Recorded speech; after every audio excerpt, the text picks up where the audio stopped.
Dina iki eneng jadwal ketoprak ning radio sing tak enteni. Apik iki. Umbak Segara Kidul. Gito Gati. Top wayahe nyetel. Sambil ngopi. Yo.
Kiroko tumunggung Yudha Negara.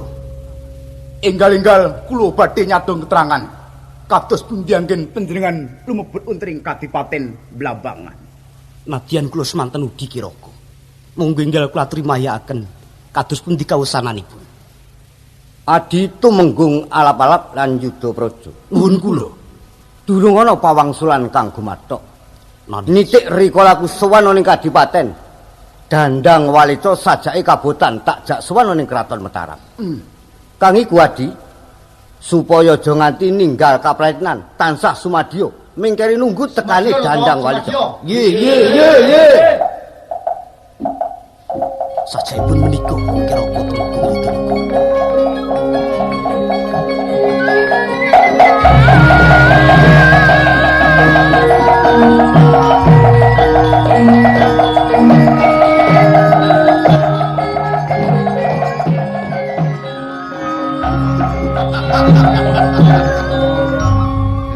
Memper tumenggung Yudha Negara kuwi, Kepiye Dandang Walica? Kowe kumawani ngumbar swara ning pendopo Kadipaten Blambangan. Nyoto kowe wis nganti prajurit segelar papan bleter ning alun-alun Blambangan. Kang iku kepiye kekarepamu Dandang Walica? Kowe tak sowanake ning Kraton Mataram. Sutya apa aku kudu sowan menyang Kraton Mataram? Yen perlu kowe bali menyang Kraton Mataram, aja dadi pepalangku, anggonku kepengin mandiring pribadi ana ing Kadipaten Blambangan Yudha Negara. Adi tumunggung alap-alap Yudha Praja. Cekel Dandang Walica.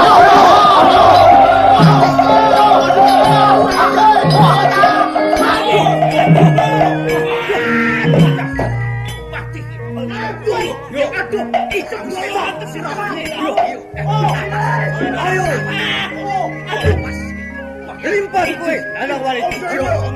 Wah, yo, ayo. Takel ayo, pecah.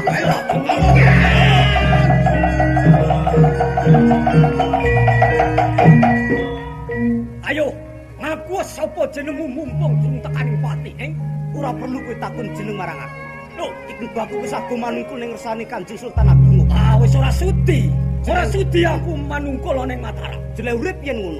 Ah, gandeng nyawamu lekane ati hati-hati. Iyo, ayo. Ocah sira. Iyo, iku lho limpat kok. Waduh, parah. Ayo. Iyo, ampun marah wis. Aja endo. Iyo. Iku lho. Iyo. Iyo. Sare. Sopo iki? Ora perlu kokian wicara. Ora perlu takon. Ayo, sing baku prajurit Mataram kudu bali. Ora krom bacotake, Adipati Dandang Walica kon mungsuh aku, aja kowe. Ora perlu Adipati Dandang Walica sesembahku sing bali, nanging kowe kudu bali. Oh, gandeng nyawa bakal dulu momot jare. Yo, mati kowe. Ora, Kemudian, limpah. Iya, loh, prajurit Mataram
Kang Drema. Sapa kowe? Kowe iki ngapa to? Ngapa karang wong turu kok dadak takon? Mbok yo rene to. Kancaku ning omah ki rak ming kowe. Wong kok ming arep turu bae. Anjur kok kon ngapa? Aku kok kon ngapa? Si prunanmu jambul mau neng ndi? Makanya nek keran ning ngarep ngomah mau ta. Apa ora ketok ning kono apa? Ora ana jare Kang. Kok anu lek ngarani anakmu ki kengglidigen kok, Mak. Ha, piye to sebabe? Apa tahu sapa ngomah ta kowe ora tahu ta? Kuwi upamane gedhe sethithik engkase rada berbahayani kuwi rodoan. Kowe iki rak sing momong saben dinane. Njur nek jambul lunga kowe ora ngerti iki, aku kudu takon sapa, Kang? Loh. Ayo jambul ki anakmu apa anakku? Lah yo anakku to. Aku dadi jambul lunga kok takon aku ki karang abot sanggane, wong anak-anak ki abot sanggane. Wong anak-anak kuwi siji nganakake sing kaping pindhone ngulatake, kaping telune kudu makani. Kowe iki wis ora ngulatake, wis ora makani, ora ngrembug, ora tutur, ora sembur. Arang menungso ki nek mung kaya kowe iki oke sing iso.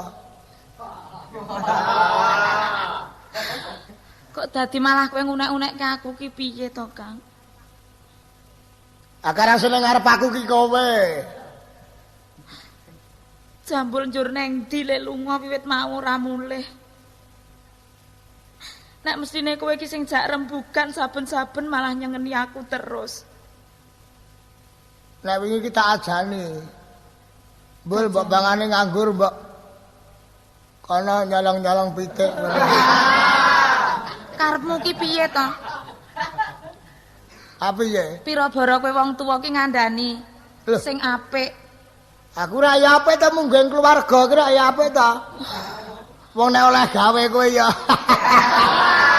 Karepku ora ngono kuwi jare Kang. Iya. Senajan aku sak keluarga ki wong ora duwe. Aja nganti colong jupuk ngono. Kuwi mengurung kepepet kuwi. Nek kepepet ya ora berdiri ndek embel gadas. Nek manut kowe kok njur ming arep Ha iki. ala terus. Iki rekasane nang kene iki, ya ta? Iki kowe kemarak ora nggugu cangkemku kok kowe. Kowe iki mbiyen ra wis tau tak omongi. Nek tak pengen gelem dipek karo bapakne Jambul kuwi tak pengen gelem. Ning tekaning padha ya kowe iki leh ku ngarani leh murabi ki rada kemruputen kok kowe kuwi. Surya mangrangsang wayah. Tegese kowe iki urung wancine, ya ta. Mula menungso ki sadurunge rabi ki mripate kuwi mlek sing amba. Ning nek wis rabi mripate mlek apa meremo sing sak dipet-dipete. Tegese iki bojomu ki piye ta coba? Pegawe apa ta kuwi? Kuwi nyambut gawe apa? Apa ning nggon dagang ora? Ning nggon maklaran ora? Njur ning nggon pegawai negeri ora? Ning nggon seni mogol kuwi bojomu kuwi. Ya nek bab uripku karo bapakne Jambul kuwi dienggo urip saben dinane ya cukup. Sing marai ora cukup ki mergo ana kowe kuwi jare. Nak ning kowe kulawarga ta kowe kuwi? Ya ora ta aku kok njenengan kaya keluarga. Sekae omah kene iki nek aku ora ana saya cilaka meneh kowe iki. Oh, njero ora gelem nyambut gawe wong kok ming turu bae. Apa? Apa? Apa? Apa? Aduh. Apa? Apa?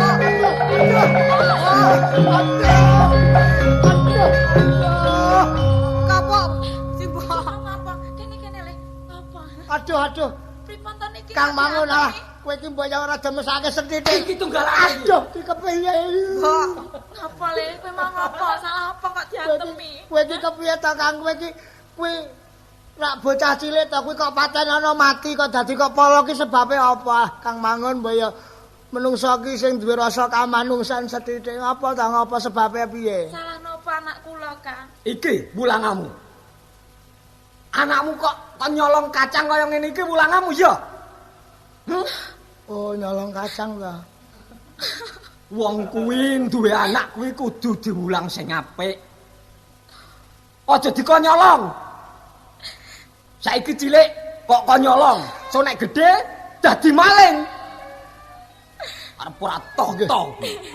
Nggih Kang Mangun sedaya kalepatane anak kula si Jambul kula sing nyuwunake pangapunten. Nyuwun ngapunten nggih. Nggih menika lare kula nggih mboten ngajani supaya anak kula niku nyolong kacang niku mboten. Pisan iki tak ngapura. Ping pindho gebugi tenanan. Nggih. Jambul. Kowe saben-saben lunga rak tak kandhani to, Le. Senajan wong ora duwe aja nganti colong jupuk, Mbul. Ngelai, Mbok. Bul. Lamu nyolong ki pirang wit ta? Ayo mung sethithik. Kowe kira ya wis tak kandhani ta? Kok dadi kowe tumindak sing kaya ngono kok wani-wanine kowe ndusta kacang iki. Kacang ki regane sepira ta? Kuwi mengko nek nganti kowe cilik lara gedhe mati, patimu kuwi kasebut pati nista. Sebab apa Jambul mati? Heeh, dipentungi le nyolong kacang rak saru ta kuwi. Mbok ya rada gedhe sithik nek perlu ki gori. Le, ya pisan iki kowe kudu kapok ya, Mbul ya. Heeh, Mbok. Wis kowe iki wong anake wong ora duwe, kok njur ming colong kacang. Ya apa ora, Mbok? Kuwi kowe anakmu agek siji. Wae wis ora iso makani. Mengko nek nganti genep anakmu ki 2, 3, 4 ora wis sangsara meneh. Loh. Bojomu mulih lho. Bapakmu mulih. Iki lagi padha apa iki? Kaya padu. Padu sebab apa padu? Wong ora duwe ki angger awan ndak ming setrat padu ra ono. Ora ono kok sing muni ngudara sebab duwite turah pira ora ono. Padu kuwi ngedohke rejeki. Sing mestine ana wong ngundang genduren, ning janji krungu kowe padu mesti ora sida ngundang. Ora iso tanteni nganti ndlongop ya ora ana wong ngundang-undang ngono kok. Malah ming kula nuwun wong keseripan ayo wong layat aja wis rekoso to. Mbok ni Jambul. Apa, Pak Ne? Nyoh lho. Wungkusan iki dineke anake. Kene Le. Kuwi ya mung sebungkus kuwi. Banjur pira wong anake ming siji kok? Lho aku ki ya mung terus iki nek gelem loro tak kon mangan karo mbokne kae. Nek aku ngono wong wetengku ki wis weteng ora wis ora adune kelebon ki ora adune. Ana bebasan telak karo anak ki nek cara kowe abot endi? Ah, aku abot telak. Aku ora rembugan karo kowe saiki. Lho aku tak takon sing kok takokake abot telak apa abot anak ki, ya telak ki telake sapa ora ngono kok. Lah ya sing tak karepake wong tuwa karo anak ki nek cara kowe. Ya abot awake dhewe kok. Ah wong tuwa ora wis tutuk le mangan bedes asin. Wis dipangan. Dintekke Dipangan ngono lek wis kono. Wis kono dia. Wis nyanya. Loh. Kok gegere kok milur-milur? Apa, Mbul? Tiba apa? Kowe mbok sik omong wedi mbok. Terus disabeti uang jare Pakne. Jambul anakku ki jajar wong ngono apa? Kowe aja water mbrongot atiku lho mbok dijambul. Awake pepatokane menungso ki siji anak, loro bojo, telu lemah. Kuwi nek cara aku Toipati. Sing ngajar jambul sapa? Kang Mangun. Ah sebabe? Mergo nyolong kacang, Pakne. Jambul nyolong kacange Pak Mangun. Iya, Mbul, kowe nyolong kacang. Nyolong kacang. Apa?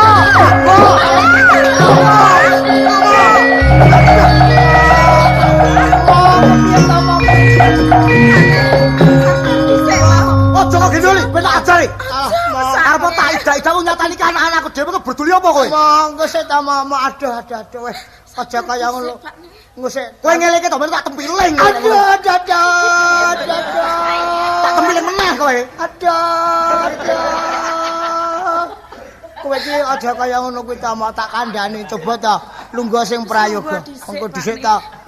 Wis ora sabar Kowe meneh. anak-anak ki arep kok pateni apa arep kok rabuk sing Arep akeh. aku duwe anak nang nek gawane nyolong jukuk darpe wong liya, aku ora seneng trimo ora duwe anak aku. Loh, rakyat diurus dhisik. Le dadi anakmu nyolong ki sebabe apa ki ra diurus dhisik. Sebabe anakmu le gelem nyolong kuwi mergo le ngelih wetenge ngono. Apa ora kok nek sego mbok dijambul? Nah, ora duwe kok, Pakne.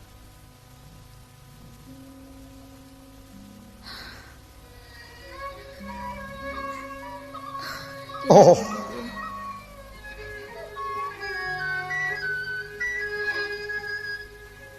Bab iki kaya didodhok atiku mbekne jambul. Ayo iki bot-bote ngabot wong nek ora duwe ya kaya ngene iki. Wong rumangsaku uripmu karo uripku iki kaya dening ora lumrahing menungso. Kabukti janji 3 dina mangan, 4 dina ora kepethuk upa. Sak piturute. Nek tenane aku dadi wong lanang, dadi bapakne jambul iki ya wis ora kurang nggonku tanggung jawab. Awan tak nggo gawe bengi, bengi tak nggo gawe awan. Tak rewangi babak bundas sirahku, mbuh nyurung keseran, mbuh ngangkati watu. Ing pangajap aja nganti anak bojoku padha ngelih. Aku ki nek ning paran kemudu kudar pro anak bojo. Ning janji aku ngerti anakku jambul. Kaya dening ora bisa aku nambaki bendunganing lohku.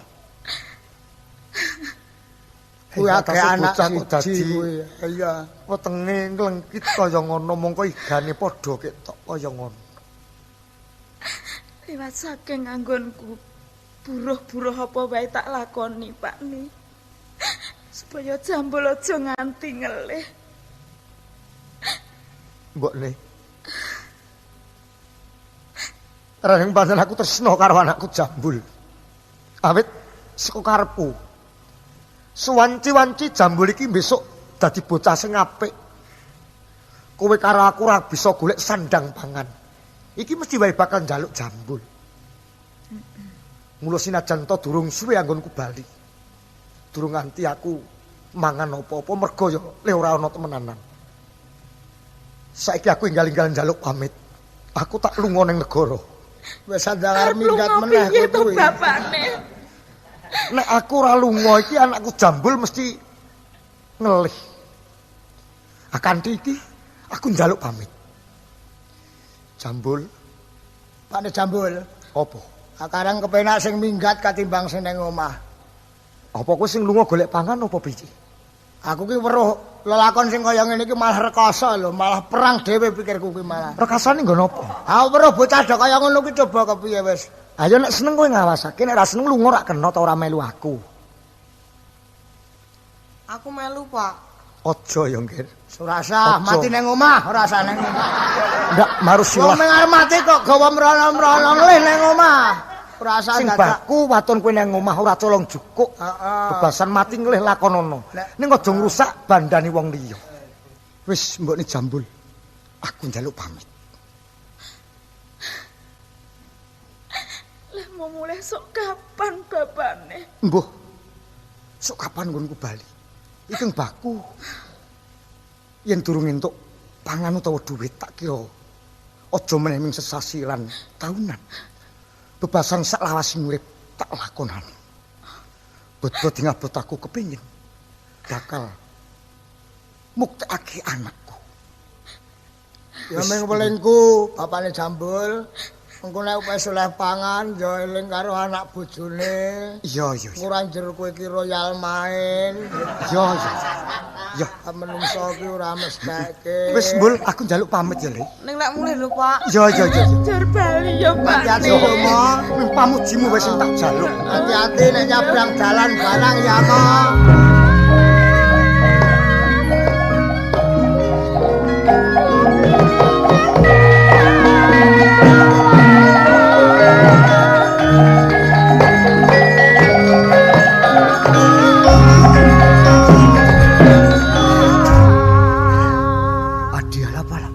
Kados pundi pira do nyengko lek ku mlayu. Nyang si Prisa para prajurit kathah ingkang nandhang tatu dedamel. Dipikir mengko. Pangsih. Sajake ana wong mlaku. Endi? Sopo kowe? Kula Krama. Krama. Niki Wong endi?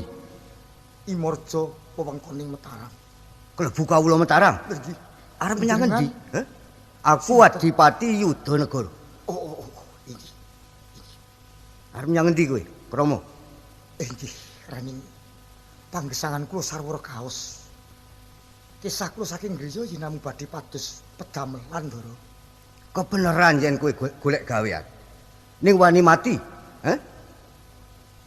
Ingkang dipun kersakaken dos pundi, Nji? Yen kowe wani rekoso gedhe mati, petukno dandang walica saka ing Blambangan kang sumedya gawe rusak ing Kraton Mataram. Wani ora? Upaminipun piyambakipun boten sagah kula suwanaken namung upami. Heeh. Menapa kula sampun dipun paringi purba lan wasesa. Tak enehi purba lan wasesa. Nggih. Saguh. Nggih, kula sagah. Saguh. Sagah. Aku tak semingkir sila, Nggih, Sesingitan. Krama, Krama. Nggih, nggih.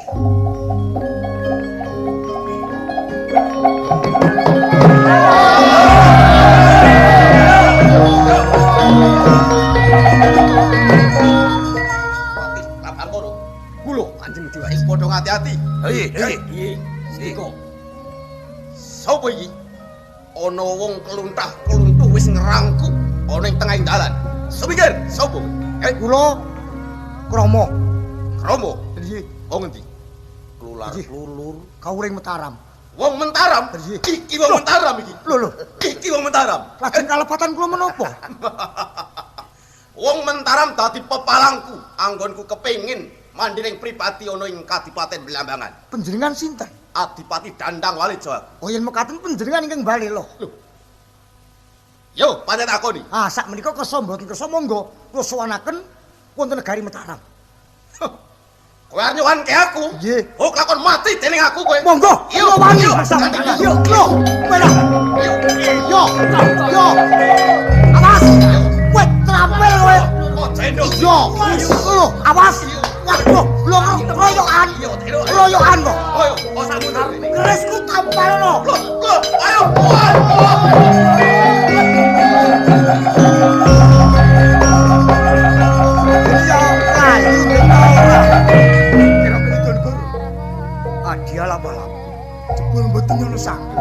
Tinggalipun tiyang menika langkung tak namung kedayanipun. Wah, gegilan. Krama, aku wis ngerti. Kowe bisa ngundurake Dandang Walita saka papan kene. Ora. Aku perlu takon.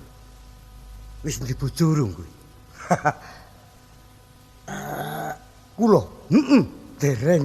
Durung? Nggih, Kebeneran Krama. paminipun kula gadah simah lajeng menapa ingkang kula nggih nedani nyatanipun panggesangan kula kaos. Ya, perkara kuwi mengko gampang. Nggih. Nanging sing wigati Krama, rening kowe wis bisa ngundurake Dandang Walita. Kejaba ing mengko kowe bakal nampa ganjaran saka Ratu ing Mataram, uga bakal takne bojo, Waduh, Ndara. Kula yaktinipun mboten ngajeng-ajeng bab ganjaran. Jer Kraton Mataram menika sampun tentrem kula ngaturaken bingah ingkang tanpa upami, Ndara.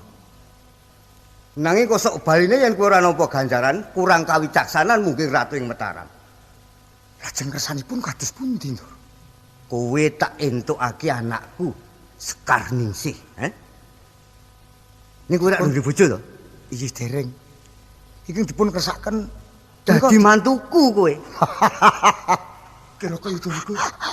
Adian apa? Sampun dipun penggalih langkung rumiyin. Mangke menapa ingkang putra Kusumadewi Sekarningsih menika menapa kersa angladosi krama menika. Perkara kuwi gemantung karo aku. Oh, yen ngaten sumangga.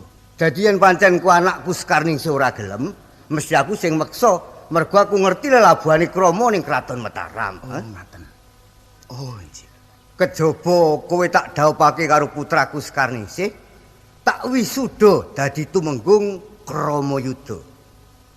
Waduh. Wah, iya. Ngaturaken bingah ingkang tanpa upami, Ndara.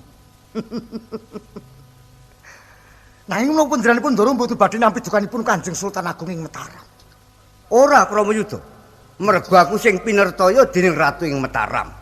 Dadi perkara abang ijoning lelakon iki, aku bisa kunjuk ning ngersani Ratu ing Mataram. Mangke menawi putra-putri panjenengan mboten sagah angladosi kula lajeng dos pundi? Tanggung aku, Rama. Tanggung aku kepiye to? Inggih yen ngaten, inggih kula purun. Tenan? Inggih. Ning ra isih Joko tenan to? Wah, inggih yen bab menika kula mboten matur goroh nggih. Pokokipun kula tesih Joko saestu. Yo, adial apa lap? Nun kula. Kowe kang minangka dadi paseksen, Panji. Sakmangsa ing mengko dinangu dening Ratu ing Mataram, Panji, kula ugi badhe nerek nyataken pengendikanipun Kiraka Yudanegara. Wis, Krama. Ayo. Enggal-enggal tak irit. Inggih, sowan ing ngersani Ratu ing Mataram. nanging ngumanggaken kawilujengan kula Ndara. Ning sakmangsa didhawuhi Krama. Ayo, prajurit kondur ning Kraton Mataram.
Sing jenengane Swerga Karton ya iki. Warna Iya, iya. kuning maya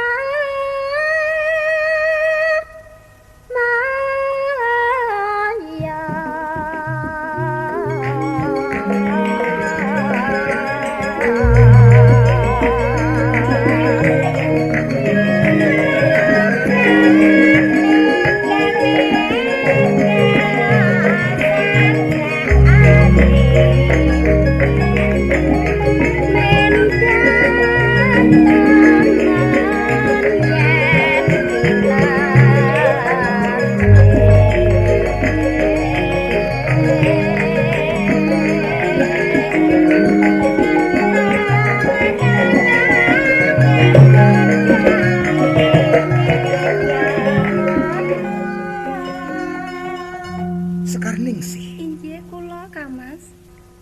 ala mbuh apik. Aku tak ngimbangi katresnanmu wong ayu. Matur nuwun sanget, Kang Mas. Marang kakung ngajeni.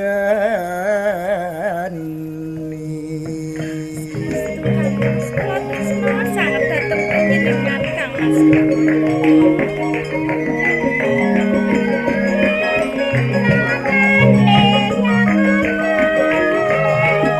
Sumpah umarang asli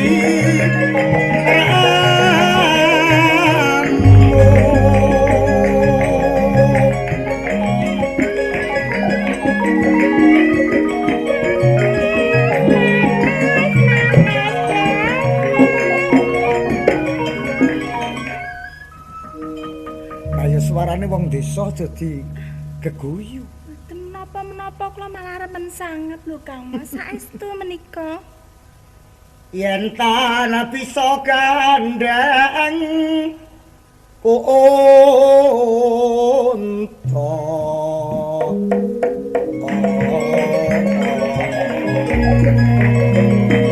Mboten saged nggambaraken sepinten ageng raos katresnan kula dhateng panjenengan Kang Mas.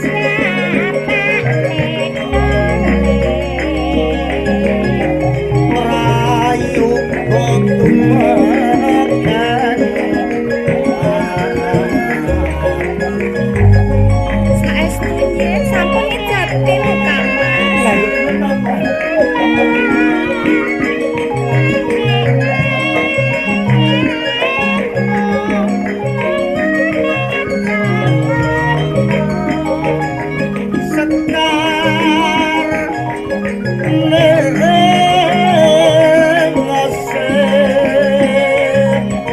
Injih Kang Mas.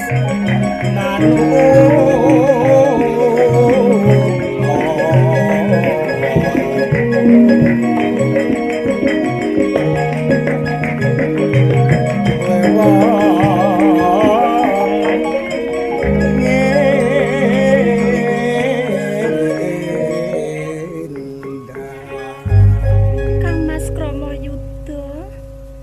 Apa diajeng? Sinasa ngantos dumugi ing dalan, kula tetep badhe swita dhateng panjenengan Kang Mas. Iki ngeseni ngendikamu kang wis kawya sing lisan. Ora mung aku, Injih. nanging bumi langit sak isine. Sampun ngijati lho nggih Kang Mas. Iya. Menika menapa ta menika? Kok kados wonten ingkang barang nggih? Mbok coba timbalono. Panjenengan ngersakaken? Iya. Oh, injih. Dipun dawuh mriki nggih. Iya. Mbok panjenengan kemawon kula kok raosipun mangu-mangu. Lah menika kok kathah sanget to tiyangipun? Wong pira to? Tiyangipun 3 menapa pinten nggih? Ya cobi nggih. Oh, malah wis mrene ngene kok. Kene linggo kene, Pak. Kula nuwun. Kene. Iki diparengake maju kene. Inggih. Kowe barang apa kowe? Inggih werni-werni Den. Kok werni-werni ki apa wae to? Inggih anu ladek munyuk wonten. Petilan gambirana wonten. Oh, tepak ya. Inggih. Upamane aku ngersakake apa kowe ya sagu? Saged. Gendeng-gendeng ya pinter ya mestine. Inggih saged inggih. Mbok coba, sapa jenengmu? Kula anu ndesik namanya. Kok pinter le milih jeneng ya? Iki kersanipun anu Rama. Upamane gambaran mbanjur tanggapane pira? Wonten kidul mriku menika wau sampun dipun awis gangsal juta. Iki kok akeh banget to. Ya ora to nek semono. Menika kemawon kalian awak piyambak. Lah upama sing ngersakake iki aku ngono. Oh inggih namung ningali srawungipun tiyang ya gandeng kula menawi sedinipun sampun mlampah sampun seminggu menika ndara mboten pepajengan. Iya. Yen kepareng mbok inggih kula menika dipun tanggap ndara. Lho Lah pancen tak dawuhi rene iki supaya bisa nglipur penggalihku utawa garwaku. Kok ana sing cilik barang kae apamu? Lun, no tiyang sepuh kula. Bocah sing cilik kok wong tuamu kepiye to? Anu menika anak. Patutane karo sapa? Kalian anu diajeng ayo kali bojoku lah sampean niku. Coba saiki nggal-nggal wae. Aku Inggih. ngersake apa diajeng prayogane apa? Nggih monggo sauger panjenengan remen kula Menapa kula nderek penjelan badhe beksa menapa? Lho kok malah aku kepiye to? Sebrana lho. Kowe kan beksa kula. Oh nggih. Wong wadon iki upamane tak dawuhi gambyong bisa. Wah, saged dados pundi? Iya, coba gambyong. Gambyong. Oh nggih, Gambyong. gambyong. Bol. Mo. Iki pepayan le. Ning nang gone awake dhewe. Iki kok anggap papamu to wong kowe ditimbali ning dalem katemenggungan ki rak wis nugraha kanggomu. Oh nggih, iki ora ngrembug bab tamunggapan sing pokoke kuwi watun kleben wetenge ya ta. Iya ta?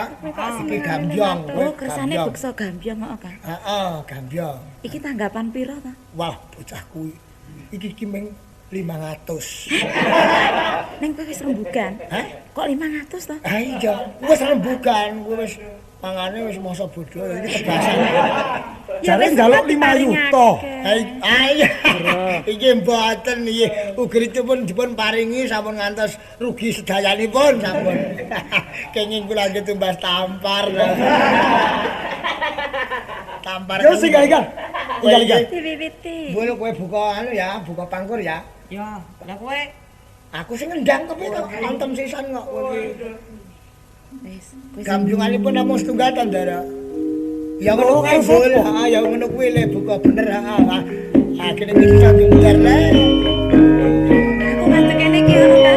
Ah, Bareng ora iki kok. Ya tak parengake wis iki tanganku terus ya.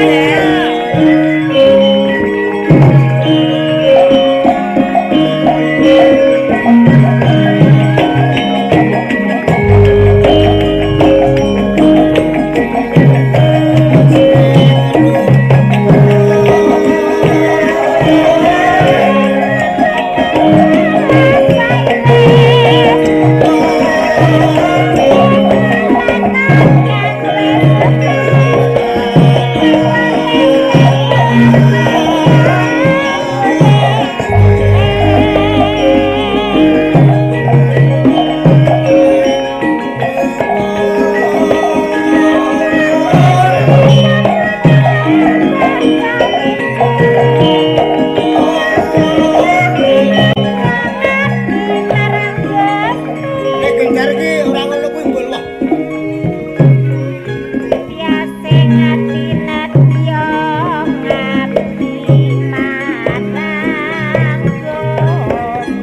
Jogote apik. Ini saya sangat nggih boten nginten menawi gadah kapisan ingkang semanten Kang. la la la.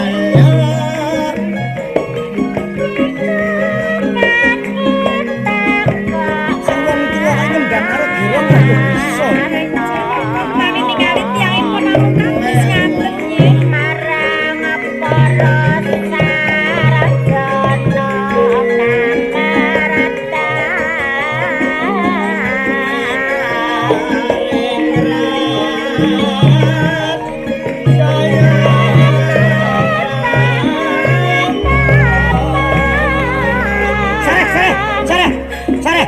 Sare.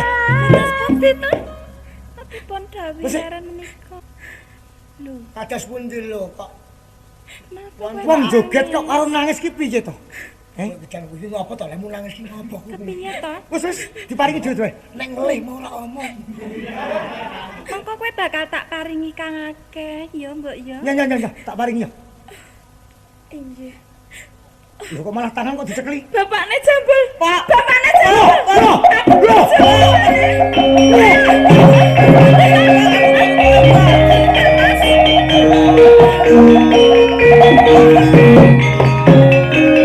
aku jambul kok. Kok aja waton matur ning ngarepan aku kowe. Bapakne jambul sapa? Kowe rak bojoku to, Pakne. Aku bojomu. Aku bojomu. Iku wonten ngebaktipun rembak Kang. Iki anakmu jambul, Pak. Aku iki isih Joko. Durung duwe anak, durung duwe bojo. Kok kowe bisa ngotokke aku bojomu ora minggat kasihmu kaya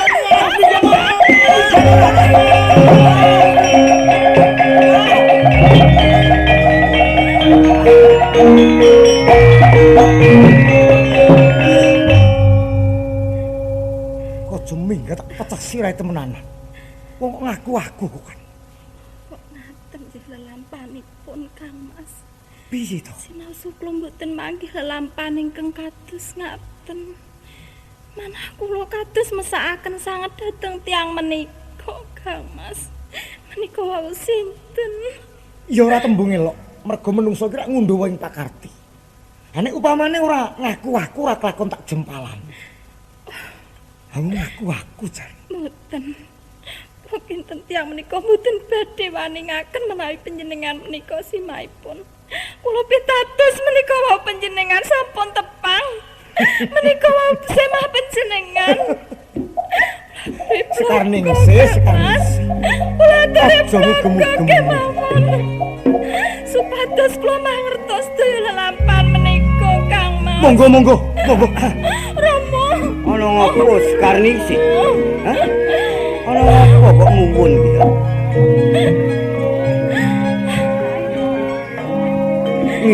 Sini. Pun kerepet jalo kemawon kula. Lho kepiye to? Rama. Kula mboten ngenten menawi tiyang ingkang kula tresnani menika sampun gadah semah. Sampun gadah anak Rama. Kula mboten purun mukti kanthi ancek-ancek panalangsaning tiyang sanes. Mboten Rama. Mboten. Ramayuda, Kula piye tenane piye? Hah? sampun malih namung dipun dukani, Ndoro.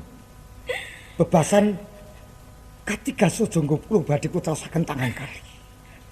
Saestu kula mboten badhe matur cidru. Menika wau namung tiyang angaken-aken. Oh, ya. Dadi mung wong aku to. Inggih. Wis perkara kuwi engko dirembug liya dina. Ning sing wigati. Rikala semono Dandang Walicoke wis mati apa durung? Hah? Dandang Walico saweg mundur saking peperangan. Tegese durung mati. Niki dereng. Mula ngono. Ramayuda, Kula kowe tak dawuhi supaya ngluruk ana ing Blambangan. Sebab yen Dandang Walica ora tumeka ing pati, tansah gawe rubeda ning kraton Mataram. Ngerti? kepareng bidal wekdal.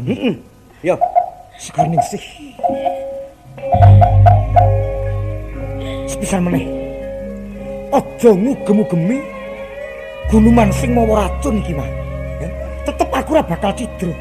Saestu panjenengan saged kula antepi. Aku durung duwe bojo, durung duwe anak. Aku mesake penggalinmu. Wis yo, aku njaluk pamujimu. Penatosan Mas Kang. Sampun kepareng bidal wekdal yo, menika. sing hati-hati Ramayuda. Wis ayo sekali sik. Ayo.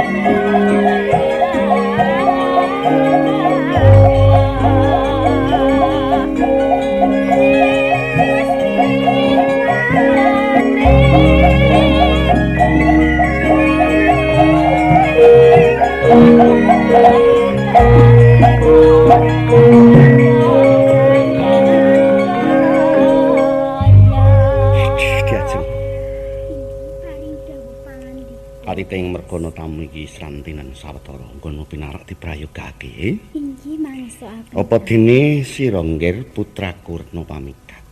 Dawuh Rama. Prayogake dhisik. Ngestakaken dawuh. Yayi Adipati Dandang Walica. Nuwun kula Kang Mas Adipati Minak Gedali Putih. Aduh, sugeng Yayi. Pangestu dalem tansah kalis ing sampikul. Salajengipun ndadosaken kaget teng manah kula. Dene panjenengan kepareng rawuh wonten ing kadipaten kula ing Pasuruan ngriki nanging tanpa pariwara. Langka lamun rawuhipun siadi wonten ing kadipaten kula menika menawi tanpa wonten sebab. Miledi Adipati Dandang Walica. Menawi saestu kados mekatena saha dawuhipun siadi menika ing kaping ing kathah. Ingkang pinanggih wonten ing kanan, wonten ing kering kula lan wonten ing sangandhap kula menika namung pinanggih warga piyambak. Inggih.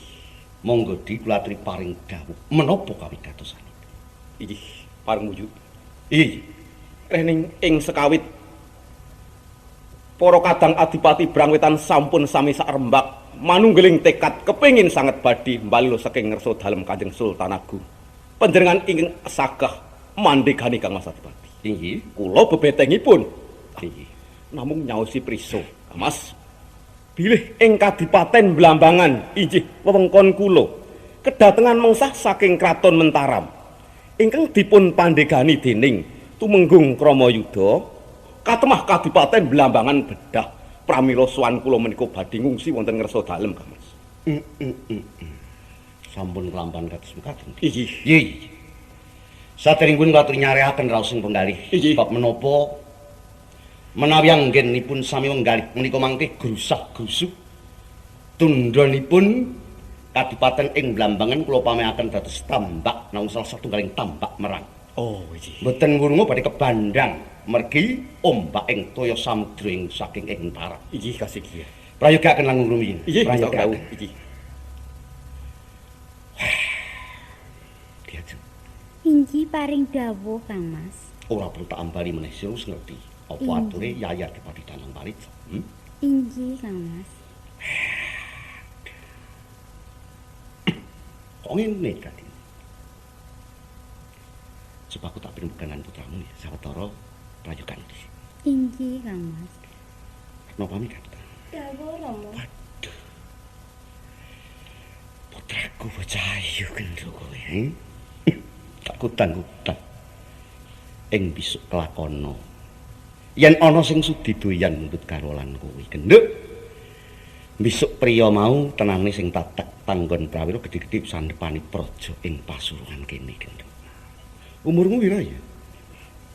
Kok lali aku? Umure putramu pira ta ibune?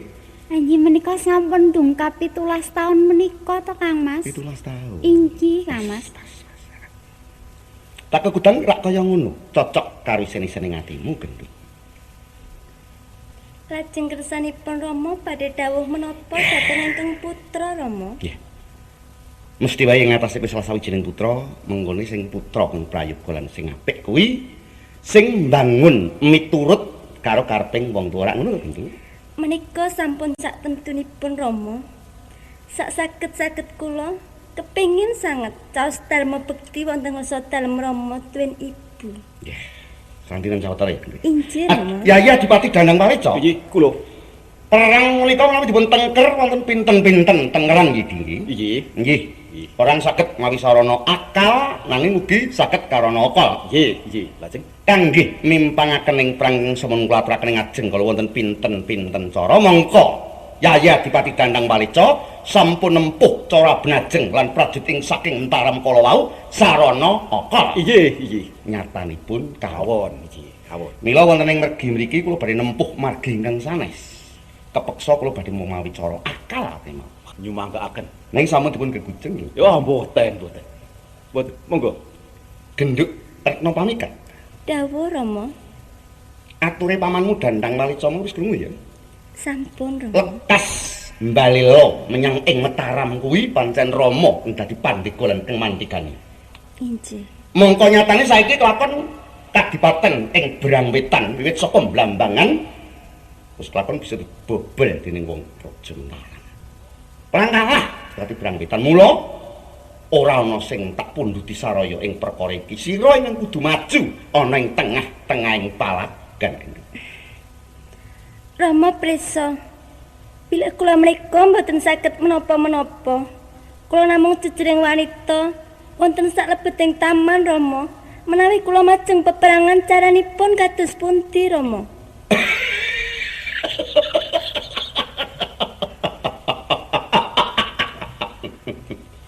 Ya, mesti rada kaget lan grubyak rasane atimu.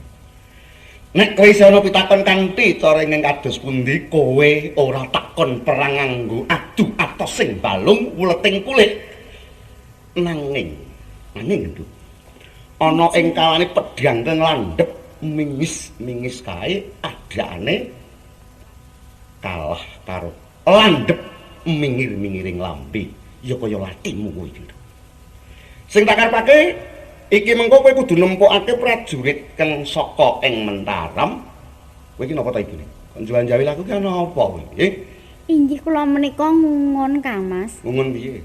Lho panjenengan menika lho kok aneh, kok ingkang putra menika kapureh majeng wonten ing tengahing palagan. Menapa mboten mesakaken dhateng ingkang putra? Saya menika mboten nate medal saking taman Pamardi Putri Kang Mas. Nek putramu ora apa kowe sing maju perang ngono apa piye? Ya panjenengane kok ya leonono kula menika sampun sepuh. Upami kula menika tasih enem mesti kemawon kula purun Kang Mas. Saiki kowe manut aku apa aku sing manut kowe? Wis gampang-gampangan wae timbang padu iki engko. Lho mboten ngaten, nggih gandeng kula menika garwa nggih namung nderek kersa panjenengan Kang Mas. Mirna ibune. Larake kabeh muga-muga bisa dadi ancik-ancik lan dalan kamuktening putramu. Masa ana lan ngendi ana ing atase wong tuwa bakal ngloropakke anak kuwi ora ana. Wis tak petung pante mateng. Aku ngerti yen putramu Sirna pamikat panjen ora tau metu saka ing Pamardi Putri, jere pancen dadi putri pingitan. Nanging ya ing kalane negara ing Pasuruan lagi ngadepi bebaya iki perlu ditokake saka ing Pamardi Putri yo ning kene iki gunane putramu. Inggih. Tak ambali ya genduk napa pamikat. Inggih Rama. Kowe ora takon perang kanthi adu atos sing balung ulet ing kulit nanging kowe adu ulat lan semu. Kaya kang diaturake dening pamanmu Adipati Dandang Walica mau, senopati kang saka ing praja Mentaram iku kang jenenge Pramayuda. Ya kuwi kang gegirisi lan kang gawe gilaning kabeh para bupati Brangwita. Mengko ora susah dadak kok temoni mbaka siji nanging. Ing endi kowe ketemu menungsa lanang mengko dheweke ngaku jeneng Kramayuda, ajimu Cakna.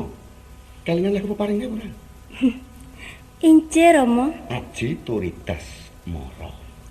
Dimpakake kanthi awewaten yang ala-landesan piye borong aku percaya kanthi parupama kang ayu dedeg piademu kang pideksi kaya ngono kuwi ora neh menawa kowe bakal bisa mikat karo Krama Yudangkara.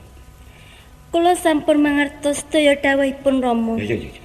Mila pangestu dalem ramadan ibu ingkang kula suwun. Iya nggih mung paham. Kowe semene ning papan kene genduk. Inggih Rama. Yen mengko wong-wong sapa ing Mentaram tumeka ning papan kene atur mungkin aku sebagai metu lawan betulan ya. Inggih pangestu aten. Iya aku wasih Dandang Wali sepuro Mas. Monggo sami semingkir sawetawis dhateng ing pepengkeran. Monggo kula dherekaken. Monggo hati-hati genduk kula ya.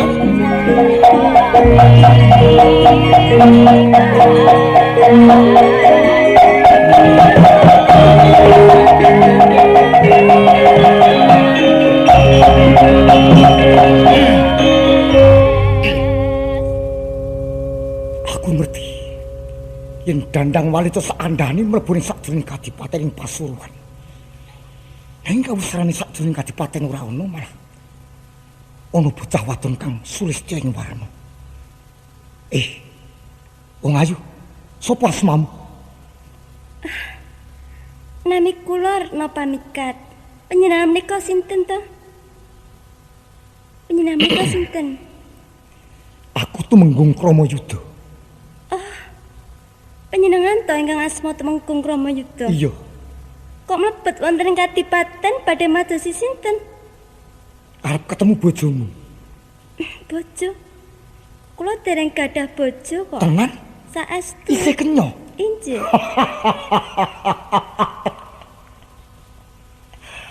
Wah. Sakurping langit sak lumahing bumi. Aku oke banget putri kang Sulistya ing warna.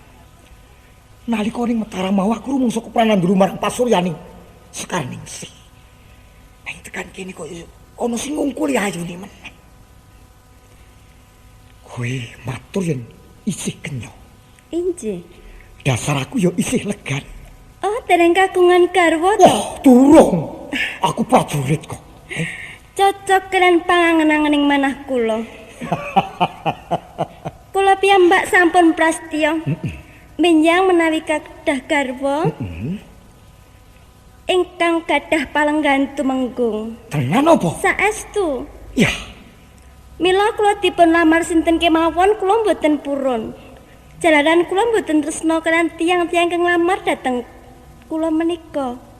Sak sampunipun kula semar panjenengan, raos kula kok inggih sami kados panjenengan. Iki temenanan to Ragara? Saestu. Coba Saiki aku paring ngono pangrikadaya. Kepiye carane bisane? Aku gandeng kanca urip bebrayan karo Kang Slira wong ayu. Menawi saestu panjenengan badhe mundhut garwa dhateng kula, panjenengan kedah sowan Rama Adipati. Injih? Oh. Aku kudu matur. Injih. Anggo upamane Kanjeng Adipati iki ora kepareng upama aku terus kudu tumindak piye? Mangke menawi Kanjeng Rama mboten kepareng, sauger penyamnika nderek kersanipun Rama mangke rak kepareng. Temenanan opo? Saestu. Monggo kula dherekaken sesarengan kalian kula. Iya. Sowan Rama nggih. Monggo. Ning sewanci-wanci duka mengko mangsa bojo aku wil. Injih. Iya. Kaya ngene keindahan Kadipati. Kayak kembang apa kae? Menika ingkang pethak menika injih. Iya. Menika naminipun kembang mawar. Karo mlaku-mlaku kok. Mbok menika dipun petik. Mrisani sawangan kok rumangsal kaya li. Asli timen kok. Ayo diterusake. Yo. Monggo. Katon. Dilan peni toto ra kitu.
Abot sanggane wong bakal dadi manten meneh.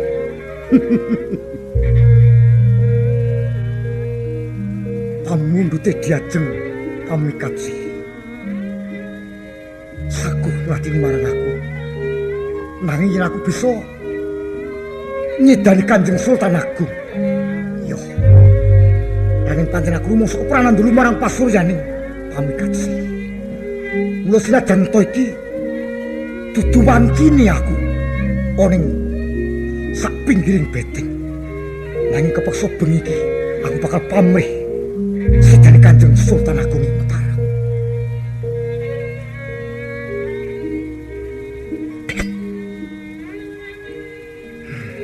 Kanthi pusaka iki tak kira bisa aku pamrih sedane Kanjeng Sultan Agung ing Mataram.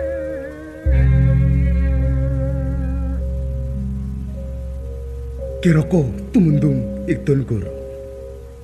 Adi tumenggung alap-alap ana apa? Nyasi besok. Kulo nembe netepi kewajiban. Sinareng kulo mangertos mangitan leres menika Pramayuda sampun wangsul wonten Kraton Mataram. Sampun nyasi besok. Rumas gumun langun rasing marang. Jalaran sak wangsulipun tumenggung Pramayuda kanthi bekta curiga ligan. Rumah sajak nyubriyane sanget. Tenan apa? Paniji. Kok aneh? Bali saka Blambangan ora sowan ana ing Yuda Negaran nanging malah njujuk ana ing betenging Kraton Mataram. Paniji. Yen ndar unjuk aturipun kula kira. Monggo. Tumenggung Pramila dipun caket iki. Ya, monggo. Sing hati-hati adi tumenggung alap-alap sebab wayah bengi. Paniji. Ngatos-atos. ngatos-atos lho kira. Bener sisih ngendi? Menika nitan. Menika. Tumunggung kula udo badhe mlumat beteng menika.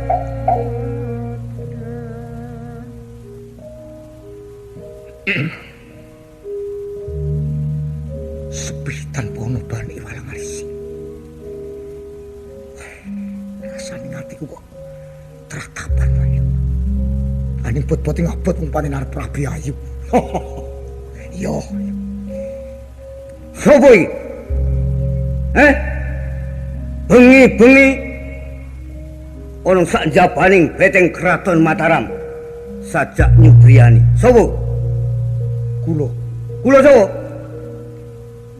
Kula Kramajudha. Kramajudha? Nggih. Lah kok nggawa curiga-ligan? Arep kanggo apa Kramajudha? Inggih. Bloko wae Kramajudha. Munjuk ana ngersane Kiraka Yudanegara. Wartu minta apa kanthi nggawa curiga-ligan? Inggih. Sak wangsulku saking Pasuruan utawi Blambangan. Iya, kepriye? Lajeng badhe mubeng-mubeng wonten kiwa tengening kraton mbok pilih wonten parang muka ingkang badhe damel resah menika tanggal jawab kula itu mengko. Kramajudha, Kula ora kowe sing duweni kewajiban rondo wektu bengi iki. Dadi yen kowe bloko bakal entuk pangapura. Nang yen kowe malah mubeng minger anggon wangsulan bisa nampa pidana ing mengko, ha? Bloko wae ora apa-apa aku. Yudanegara, kula Piye, Dik? sakmenika penjaran Klatri Tegel kemawon. Kalian Kramajudha menika. Ya mula aku butuh ngerti tenane duwe karep apa Kramajudha, ha? Bloko wae, ora apa-apa aku, ora apa-apa. nuwun sewu. Inggih waleh-waleh menapa yektinipun kula badhe mlebet wonten patunggonipun Kanjeng Sultan Agung. Lah perlune? Perlune apa? Hah? Inggih. Kula kepengin badhe nyidani Kanjeng Sultan Agung. Loh, hah? Kramajudha. Kok ngono tumindakmu? Terang yen kowe wong ora kena digawe becik Kramajudha. Sawise kowe bloko nggawa keris ligan arep mlumpat beteng Kraton Mataram, sak perlu nyedani Ratu ing Mataram. Terangane apa kowe sembalik tinggal? Hah? Apa kesaguamu rikala tak utus ana ing Kadipaten Blambangan rak nyirnakake Dandang Walica. Nanging teko kowe bali malah arep nyedani Ratu ing Mataram. Ngono? Ayo. Ora dingak-dinguk. Oh. Kula lepat. Sedaya kalepatan kula nyuwun pangapunten. Ing mestinipun kula sungkem pun ngersanipun Kanjeng Sultan Agung. Nanging kabekta kula keperanan daten pasuryanipun Wanuda Kang Sulistya ing warni. Saengga kula badhe tega tegel merjaya daten sampeyan dalem ingkang sinuwun Kanjeng Sultan gitu mengko. Kramajudha. Terang yen kowe ora kuat pangkat derajat.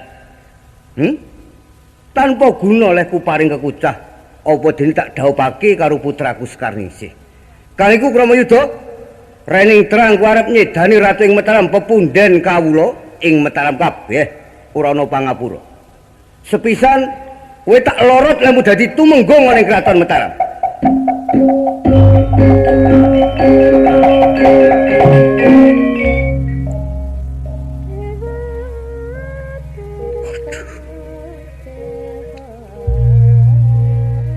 Sak banjure kowe ora perlu menganggo ageming tumenggung ing Mataram. Adiala pelap. Nun kula. Blejeti. Oh, Sundika. Ayo. Sapa sandangan iki, Pramayuda? Oh, Ayo kene krise. monggo. Ayo kabeh dicopot. Inggih. Sak banjure Pramayuda, Ula. kowe bali ana ing desamu. Ora kena ngambah ana ing yuda negaran apa dene mlebu ning kraton Mataram. Bali asal usulmu rikala semono.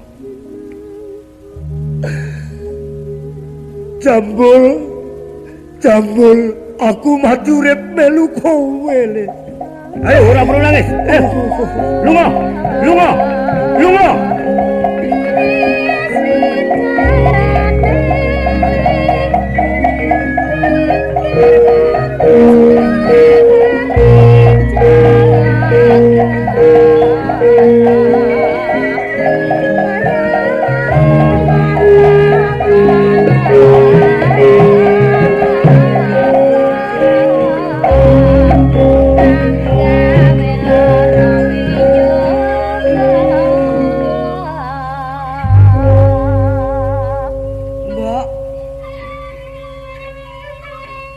Kowe kok njur lara, Mbok.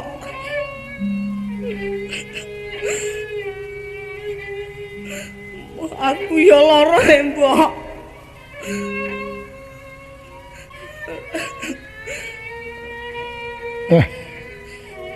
Dana lelakon nek kaya ngene.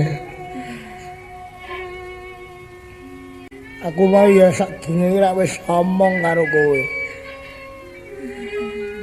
Tekaning padha nemu lelakon sing luwih ngrekos. Pakne Jambul arep nemoni apa kowe Pakne Jambul? Kang Drema. Iya. Gumunku marang bapakne Jambul.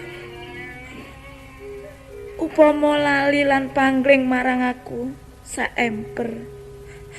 Merga wis duwe bojo kang luwih endah. Nanging marang Jambul anakku.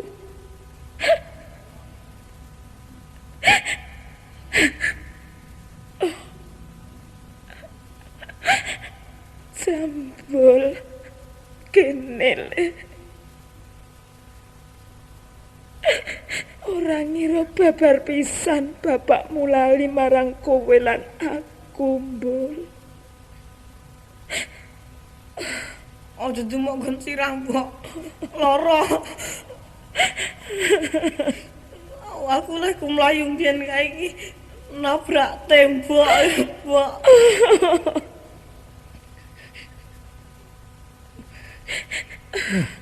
Kene. Ya rasane udah susah. Awit wong susah kuwi kembange wong mati. Janji kowe kok kanemu susah.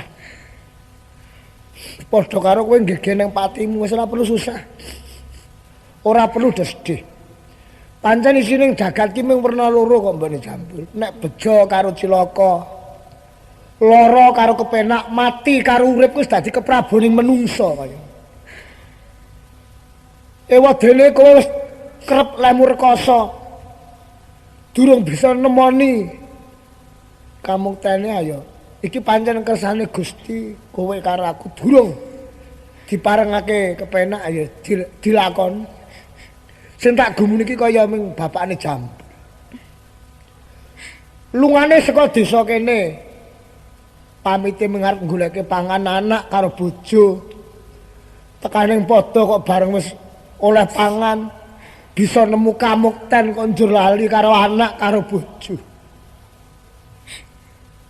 Lakon kaya ngono kuwi anak putuku aja nganti ana sing padha tiru-tiru.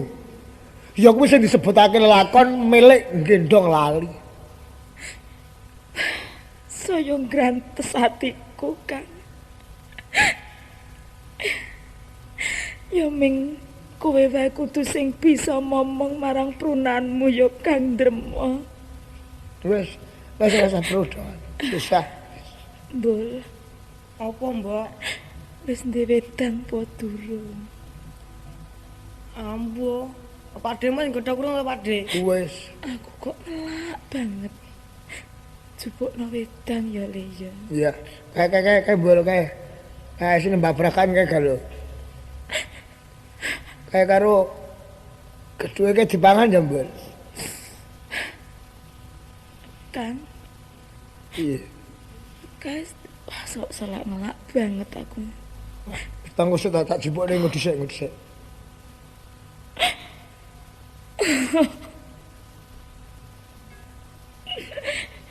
Jambul anakku kowe Le. Kowe sing tak golo-golo dadi bocah sing utama.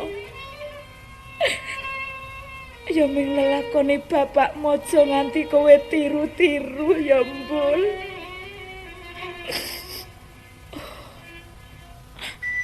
Ngrasake lelakon kaya ngene ora betah aku. Kang Drema, aku titip anakku. Mongen sing apik-apik ya Kang. Aku kudu lunga saka omah kene. Aku bakal golek merganing pati, Kang.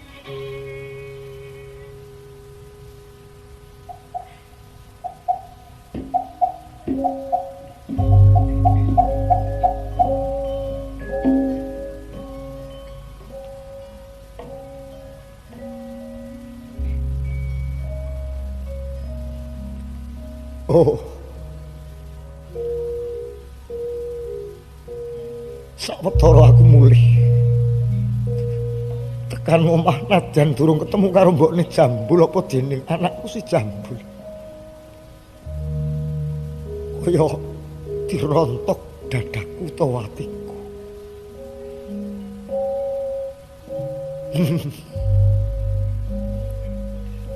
Nitik marang kanan. Uripe mbokne Jambul sajak saya nlongso.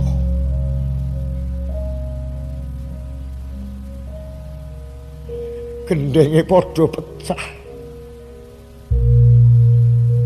Gedheke padha bolong kaya mengkono, rusak kaya ngono. Sandangane anakku Jambul pating klarane ngamben. Moko saben tak tiliki.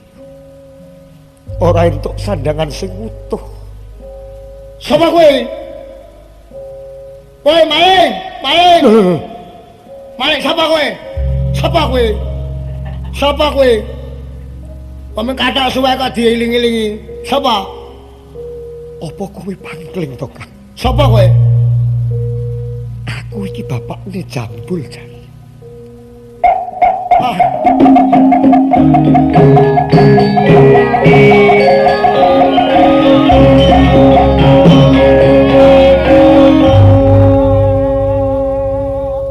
Aku dadi kowe bali ompleh meneh iki kepiye?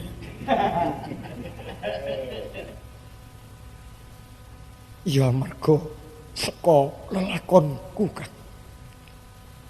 Saengga aku kudu mengkene lelakonku. Tapi tak dongengane kepiye kok dadi kowe kok biyen nyandangmu tas apik kok saiki dadi kaya ngono kuwi kepiye? Aku mentas wae didadekke manten jero aku diutus dening sesembahku. Tekan ning paran aku kepencut wong wadon meneh. Wo. Kowe arep rabi meneh. Wah. Dongemu kuwate lho. Kuwi nang endi kuwi? Ning kutha ngendi? Ana ing Pasuruan. Jur, Kono gelem tak pek bojo nanging sranane kudu aku nyidani Kanjeng Sultan Agung. oh, Lagi wae aku bakal mlangkah beteng wusana kadenangan. Banjur aku didukani. Pangkatku dicopot, sandang aku dipundhut. Aku ora diparengake mapan ning sabet sapon ning Mataram. Mula kang iku Kakang Drema, aku wis rumangsa luput. Aku njaluk pangapura. Saiki aku mati urip. Melu kowe manunggal dadi siji karo mbokne Jambul apa dene anakku si Jambul, Kang. Ya diapormu. Oh, dekna ora lho. Aku ki gumun karo kowe kuwi lho makne Jambul. Dek wektu akeh jejer karo wong wedok sing rada nglenuh kae. Gayane. Oh, tekaning padha saiki bareng kowe nyandangmu nyrantil kaya ngono kok dadi kowe eling karo anak bojomu. Wis, damar mancung cinepet. Yen nganti tak pindho, cupekto nyawaku aja nganti aku pinaringan langgeng tumitahun ning alam rame iki. Mula sok meneh dadi menungsa kuwi aja dumeh. Aja dumeh kuwi jarengane werna-werna ya, makne Jambul. Aja dumeh kowe agek nyekel panguwasa. Aja dumeh kowe agek dipercaya marang negara. Kuwi jarengane werna-werna. Dumeh kowe agek nyekel panguwasa njur tumindakmu sewenang-wenang njur kowe ora eling karo anak bojomu. Kuwi lakon sing dudu menungsa kaya ngono. Sak lebare mbokne Jambul kok poloke tekan ngomah lara. Oh, iki Bul. Sapa kuwi, Pakde? Aku bapakmu.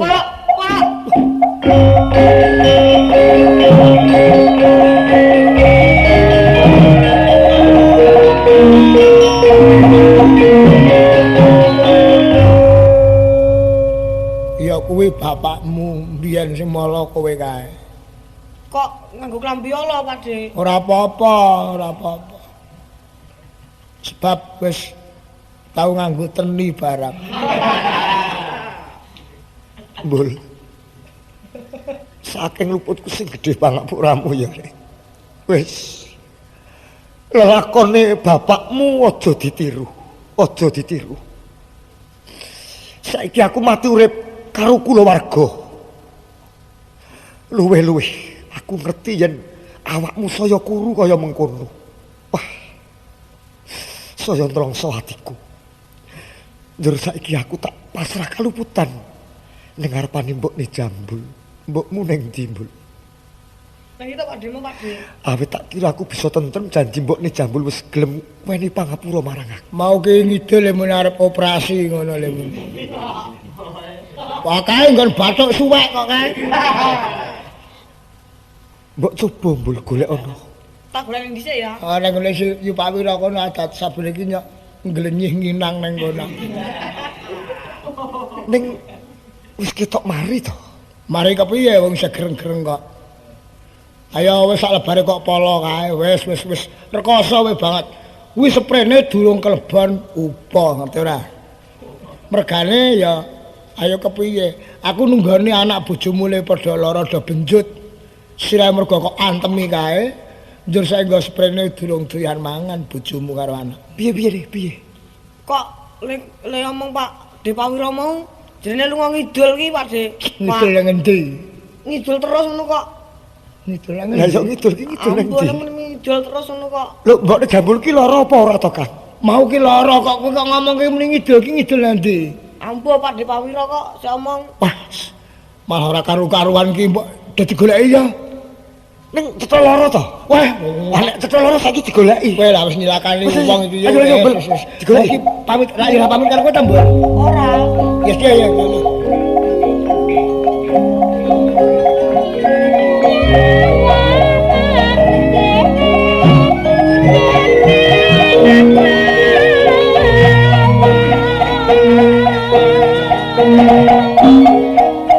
Mbah, Apa?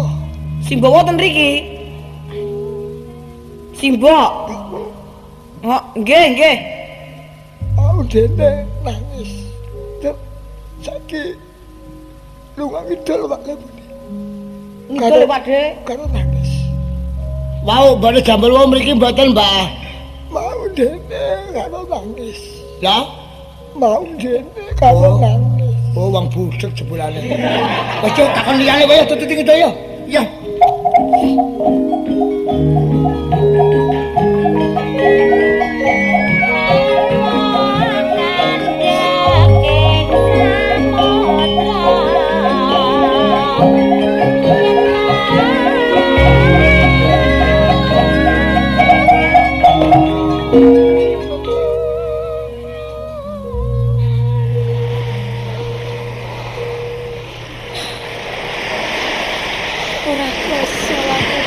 kang sak pinggiring segara kidul. Ombak ing segara katon ngawe-awe.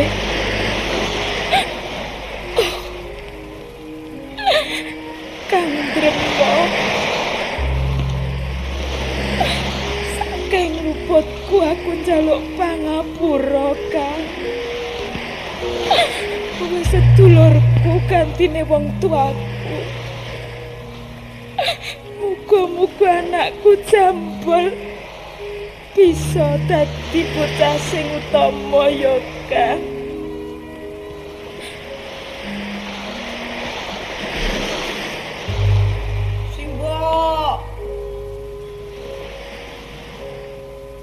Simbo. Suarane Jambul. Bapakne Jambul.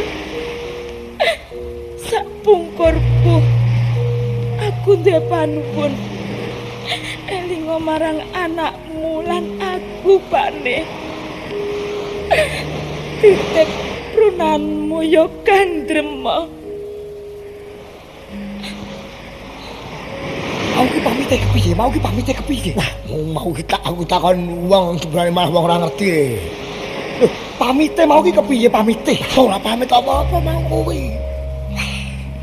Nek upamane kowe ora ngandhake nek lara, aku malah ora tratapan. Mbosok kowe ngandhake yen lara iki terus wong iki arep menyang endi? Ndur arep ngopo coba to? Monggo sing baku sakwise aku bali mulih iki aku kudu ngesrake kaluputan njaluk pangapura marang mbokne Jambul. Wis ya golek kene ya. Tak kira segara iki sing bakal muncatake nyawaku. Jambul, Simbo. Kang, bapakne, aku kudu ambyur ing segara kene.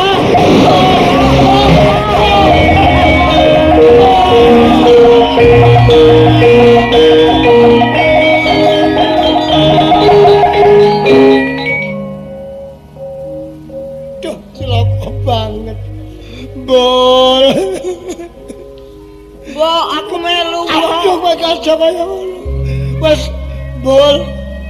Aku ora ngerti nek lungane mbokmu ambyur ning segara kidul.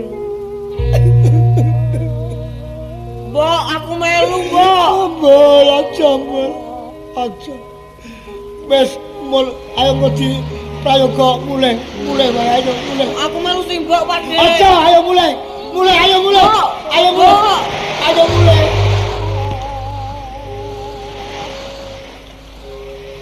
Kae kok Jambul kok diseret-seret ki ngopo?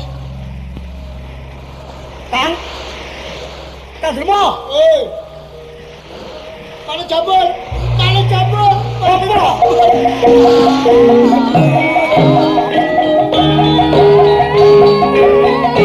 Apa?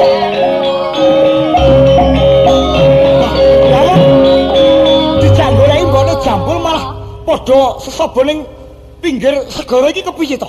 Dadi kawruhmu Pakne Jambul saiki bojomu kuwi nglalu njegur ning segara. Mbone Jambul nglalu.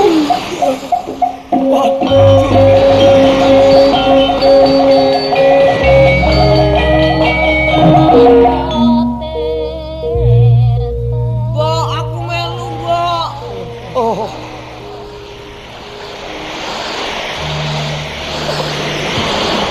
Anakku Jambul.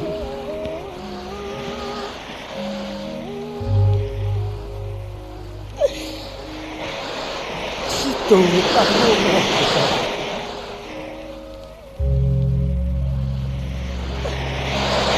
Tegane tinggal para anakmu Jambul. Iku tegane pemegat katresnanku mbone Jambul.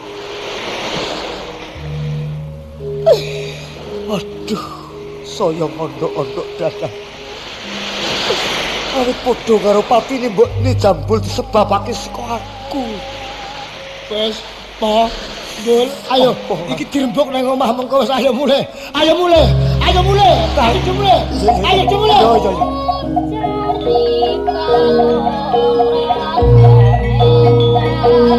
Cari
Adipati Dandang Walico. Apa Yudanegara? Wah, kowe bali meneh ana ing Mataram Soramuk kowe. Jalaran aku ngerti. Agul-aguling Mentaram tumenggung Kramayuda saiki wis dipocot. Dadi petungku suwe mijat wae ranti aku ngrangsang Baluarti ing Mentaram. Dandang Walico. Apa?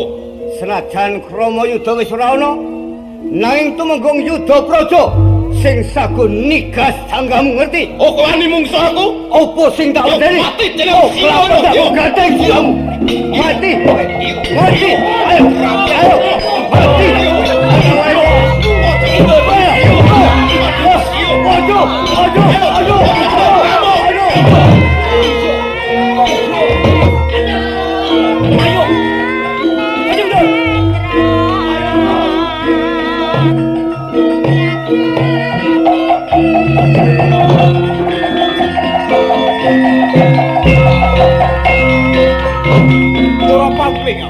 Patih Klabanggor. Bener, aku Klabanggor. Piye karepmu? Para kadang adipati ing Blambangan Pasuruan ora saya mendo nang malah saya ngombro-ombro. Aku ngerti. Yen Mataram saiki wis ora duwe kekuatan meneh. Klabanggor. Piye? Wong kang digdaya ora mung Kramayuda. Nang tumenggung alap-alap kecunggah mata ini para kadang adipati. Mumpung kowe durung tekaning pati. Ayo bebarengan mukti wae marang aku. Mukti? Ora sudi mukti karo kowe. Ora sudi? Wes kok ayo patimu tenan? Oh, kowe wani karo aku lho. Apa sing tak wedeni? Cah sirahmu. Oh iya. Hati-hati. Iya. Lho. Iya. Ojo iya. Iya. Apa kowe? Ikus. Ya. Iya. Iya. Pedak Ora limpah tenan kowe. Pedak. Ayo. Ayo. Ayo. Percaya. Pedak limpah.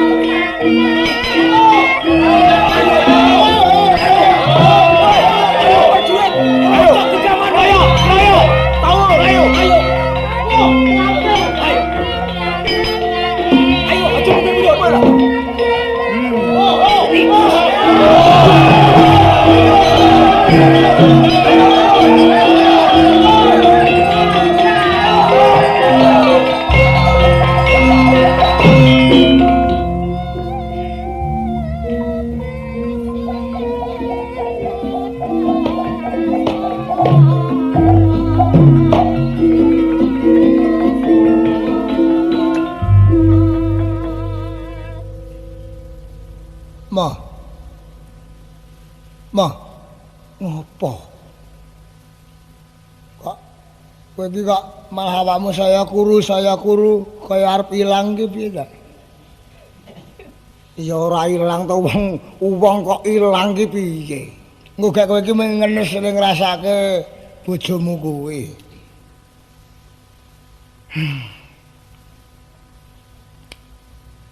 Ayo piye to? Tepakno ning kowe coba. Nalika kowe Jaka bojomu prawan. Iki mesti wae kaya ngono katresnane. Njur saiki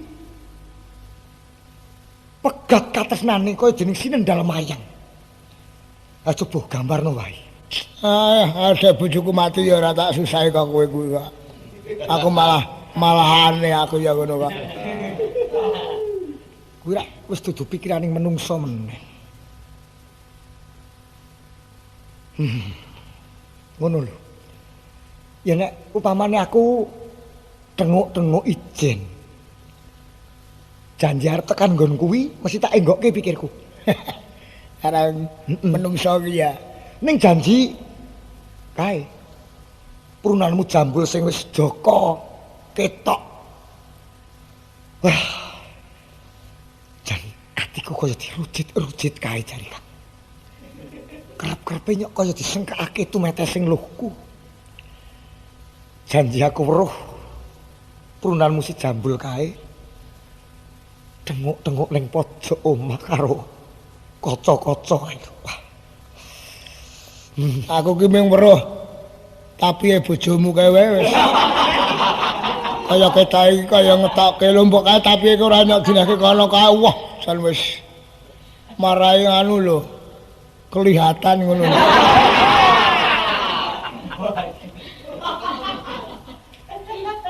Lagu tenger-tenger. Tenger-tenger ngomong. Heeh, piye? Aku mumbengi rak turu. Oh, turu ta mumbengi? Ora turu arep ngopo? Kuwi aku ndur ngimpi. Ngimpi ayo kaya ngono kae. Kok ngopo aku ora ngerti. Kok ngono kae impanmu. Wong sing micek kowe kok. Sing kok ngono kae aku ora ngerti ta kuwi. Wah, wong janji aku arep ngomong iki njur kaya ki piye ngono. Ayo impenku ki ketemu karo mbokne jambul. Kono ya isih enom, aku isih enom. Wah. Kowe jambul lah mung ngimpi. Antarane tabuh telu. Padha aku ya tabuh siji nek aku. Aku ki tabuh siji merantasi kok. Kowe ngerti sing jenengane tabuh? Tabuh ki apa ta? Apa wis? Wektu kuwi lho. Oh, iya. Ayo. Ayo kok kowe muni tabuh siji merantas iki panampamu apa? Tabuh gamelange ta?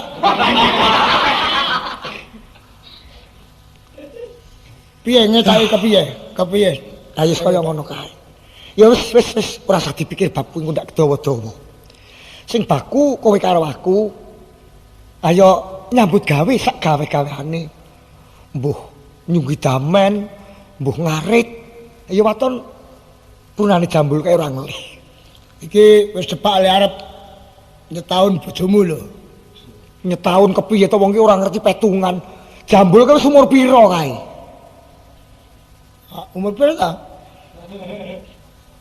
Lah nek bocah semono ki nek kira-kira nek cara kowe iki umur pira? Kowe iki ndek pikiran apa ora to kang kowe kuwi?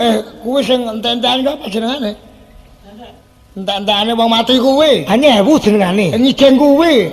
Arep ngijeng bojomu karo kok ngijeng apa ora? Ngijeng ki nek karo nyewu wis beda. Oh, iya kuwi, heeh. Ha apa piye? Arep kok ngijeng apa ora? Lho aku ora tanggung aku to, kok kowe takon ki arep ngopo to? Lho nek ora dikijeng aku tak omong karo bojomu ngono lho. Kowe bisa apa ora pali nek upamane gunuman karo wong sing wis ora ono? Mumpung iki kita semprimpeni aku bojomu kuwi. Mrimpani kowe? Heeh. Omong-omongan. Omong jane kok wis kaya adu arep kae wis. Muni piye? Ora muni piye-piye. Jare omong ki njur muni piye? Ya semeng ngetak sedelit wis. Kaya ki meng ngono lho kresik-kresik ki. Aku agak turun ta kuwi. Ah iya. Kamas. Kamas, mrene ngono kuwi. Sing muni Kang Mas ngono sapa? Aku. Bojomu kuwi nggo karo kowe bisa Kang Mas. Iya, ae ta. Tata kramane rada madeg ta. Kamas. Aduh Kamas. Kula aturi wungu Kang Mas. Aku njur tangi tenan ta kowe aku. Iya iya. Kula nyuwun tingkas ngene. Nyuwun weling kok nyuwun tingkas. Nyuwun weling. Oh njur weling karo kowe. Ikeng Rayi makne jambul enggal-enggal purih nungka lampah. Kula ngono kuwi. Ora nek muni ngono kuwi, kuwi mung karang aku. Tapi aku ki ora ngerti tenane ngono lho. Ya wis genah. Bab perkara. Saiki ngene. Heeh, piye? Coba nek upamane iki jing iki regane pira to? Ah coba to, angkarang wong ora duwe. Nek mesine kudune wis dikijing. Ning amarga ayo kahanan sing ngudokake, arep digoleke watu sing cilik apa sing gedhe. Ya ora ana to wong mati kok dikijing krikil iki ya ora ana to.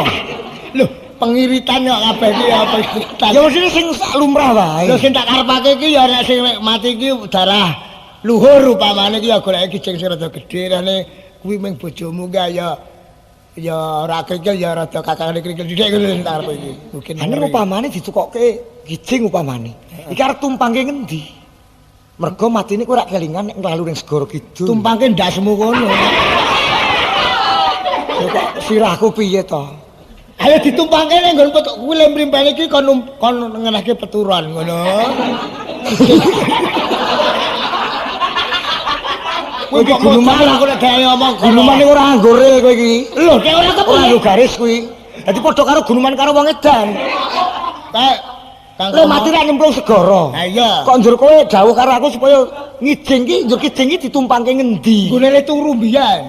Kuwi ditumpangke ning kono kuwi pengen ngepepek ngono. Perkara wanci-wanci sanak keluarga padha nandang kerebotan, iki kon nuwun ning kono kuwi ngono. Njur dhuwur kijing, kuwi kemejane kae kon ngenehi gambar sirah asu ngono. Oh kuwi lakon Bandung iki. Ya, wis ora. Loh, Pak. Ngopo? Ketiwasan, Pak. Mbok ngopo? Ora dolan wae. Nek wis seneng prawan kandha, ora ketang tak goleke utangan. Ning aja njur ming dolan wae. Aku ki sebah lho, sengit.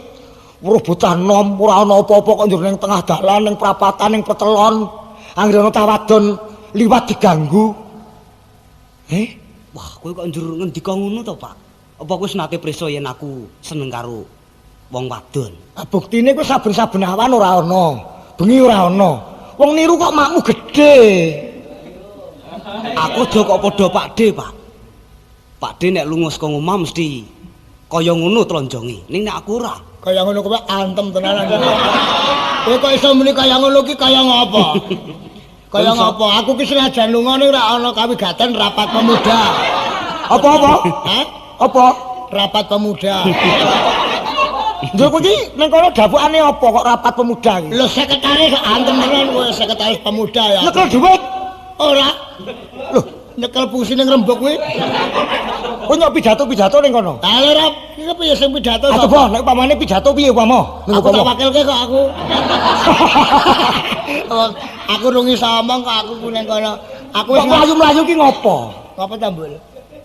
Pak, tak tau si prisa. Mbul, wis gedhe mbok nek karo wong tua basa. Nek kowe bocah nom ngajeni karo wong tua, mbok menawa sesuk kowe dadi wong tua, genti diajeni dening wong nom. Karo nek ana wong turu barang iki nggugake sing sopan, ora rai kok curi jarang. Ah wong kowe nek tak wungu mesti ya angel ora jamak kok, Pakde. Ya ora iso kan aku dadelan krungu. Ngapa to ngalah mlayu-mlayu ngopo? Geger, Pak. Ing kiwa teng ning kene kanggo ajeng peperangan. Mulayu padha lunga saka papan kene. Lho, ayo ngungsi, Pak. Ana peperangan apa? Heeh. Jarine ngendi karo ngendi? Manut kabar sing tak tampa, jari kraman saka Kadipaten Blambangan sing dipandhigani Adipati Dandang Walico. Peperangan karo sapa? Karo prajurit Mataram, Pak. Lho. Wong perangan kok pirang-pirang sasi ora rampung-rampung. Aku rak ming mesake kawula cilik sing ora ngerti kiblat padha dadi sasaran gegaman. Oh, kamu ngungsi? Heeh. Banten ya akeh ya? Iya. Pepati akeh ngono. Akeh, Pak. Coba, Kang Drimo. Piye? Iki nek cara kowe kudu piye iki? Kepiye? Karmar kudu kepiye? Malah iki ngono iki. Iki ana sangkan barang sing apik bisane aku nyaur utang marang si anakku Jambul. Piye? Kepiye? Awit uripku iki ra padha karo duwe utang karo prunanmu Jambul. Iya, heeh. Nek upamane aku iki ora kang serupan setan mesine Jambul mukti. Iya. Ning mergo aku kepanjenengan iblis, saengga Jambul ora bisa mukti. Ra padha karo aku duwe utang to iki. Bener. Utangku tak saur saiki. peperangan iki nadyan kowe karo aku ora nampa dawuh. Ayo, cantut Kaliwondo. Ayo.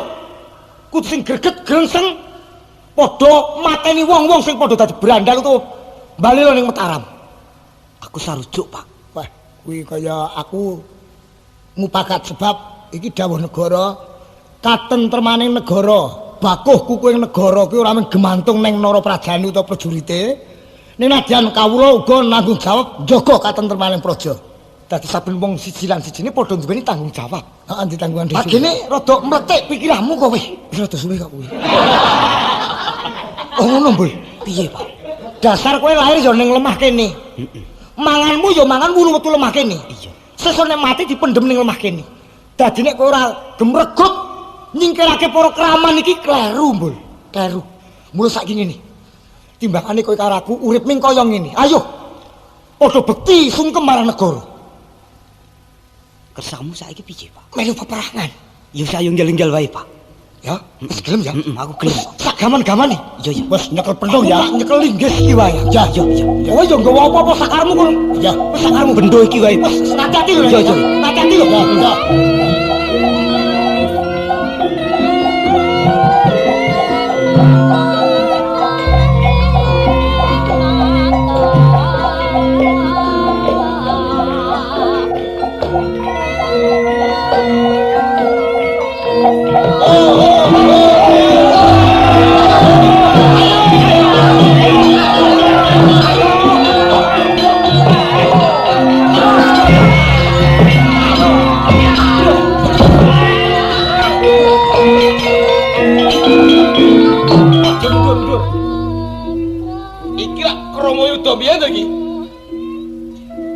Aku wis dudu krama yuda nanging aku ming krama ngono wae. Mergo pangkat sing diparingake marang aku wis dipundhut. Karepmu arep ngopo kowe methuke aku? Sinadyan aku wis ora dadi tumenggung. Nanging aku kewajiban ngundurake para brandal sing padha gawe kisruh ning Kukuban Mataram. Apa kowe nampa dawuh? Mau ngarep wis tak aturake. Nadyan aku ora nampa dawuh nanging kewajiban. Dadi nek bumiku mutah geteku kok gojak-jagan kaya ngono, aku ora lega ora lilo aku. Kowe dadi pepalangku kowe. Lah mesti wae to. Oh, ora lak kedhek tumbak kowe cengkelang ku adamu kowe. Wah, tak tebak dadamu lan jengkelang layakmu, aku nyembah kowe aku. Iyo. Iyo, ojo itu. Wah, limpat kowe. Iyo, ojo itu. Iyo, lho awas. Iyo, lho terampil kowe. Iyo, mundur-mundur kowe. Awas aja. Iyo. Iya. Singolino. Ya awas. Iyo. Iyo. Iyo. Kowe lho. Iyo. Tampalono pusakaku. Wah, wah, wah.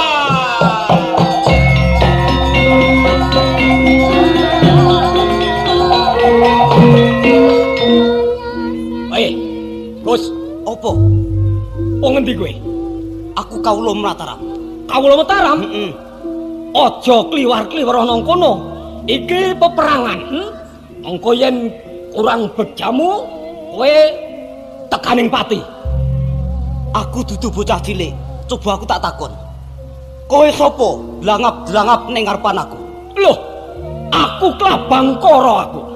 Andane Adipati Dandang Waleca. Iya, bener. Manuta tak suwanake Kanjeng Sultan Agung. Loh, kowe kepengin ngendarat aku? Heeh. Oh, janji ora ilang tak kedhepake sabet pedang pedhot koyokmu. Ngati-ati. Iya. Loh, iya lho. Iya. Idus kowe. Idus kowe. Ora. Ayo. Idus. Ora. Ayo. Idus. Aja mundur-mundur. Ora. Aduh, kena sikil. Kesku tamanyo. Wah!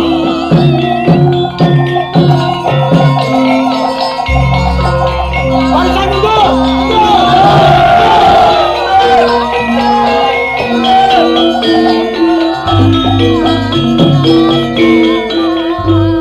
Apa, Pak? Waduh. Bejo kemayangan le. Menang. Sinajan akeh prajurit sing padha tinggal grangkang curung playu. Nanging kabeh para pangarsaning prajurit saka Bang Wetan wis padha mati. Ngono Kang. Piye? Kepiye? Iki ketekan karepku. Heeh. Tegese aku tetep bisa nyarutang jambul. Lah iya. Ngono ya Kang ya. Piye? Wong aku wis dadi wong sing tatu ya to. Aku dadi wong sing ciri aku tak ngrumangsani. Iya.